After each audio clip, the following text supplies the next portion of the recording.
আমরা এগুলো সাজাচ্ছি কেন? আমরা ঈদে মিলাদুন্নবী উদযাপন করছি। মিলাদুন্নবীর অর্থ কি? মিলাদুন্নবীর অর্থ হলো জন্মদিন উপলক্ষে খুশি উদযাপন করা। কিন্তু কার? যার উসিলায় আল্লাহ তাআলা এই জগৎকে সৃষ্টি করেছেন। আলা হযরত ইমাম আহমদ রাজা খান রহমতুল্লাহি তাআলা আলাইহি কতই না সুন্দর বলেছেন, वो जो ना थे तो कुछ ना था, वो जो ना हो तो कुछ ना हो, जान है वो जहान की, जान है तो जहान है।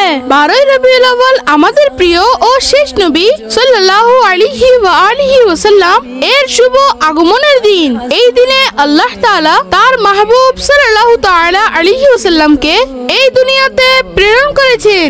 আল্লাহ তাআলা ইরশাদ করেন, ওয়া আম্মা বিনি'মাতি রাব্বিকা ফাহাদ্দিস, আর আপন প্রতিপালকের নিয়ামত সমূহের বেশি বেশি চর্চা করো। আমরা ওই নিয়ামত সমূহের শুকরিয়া আদায় করছি। সমগ্র দুনিয়াকে জানিয়ে দিতে চাই যে আল্লাহ তাআলার সবচেয়ে বড় নিয়ামত আমাদের কাছে এসেছে।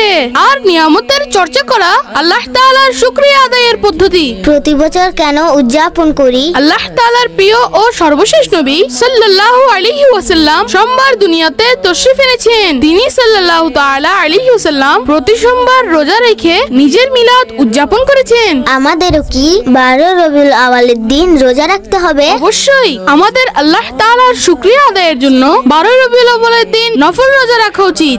নবীর আগমন মারহাবা, রাসূলের আগমন মারহাবা।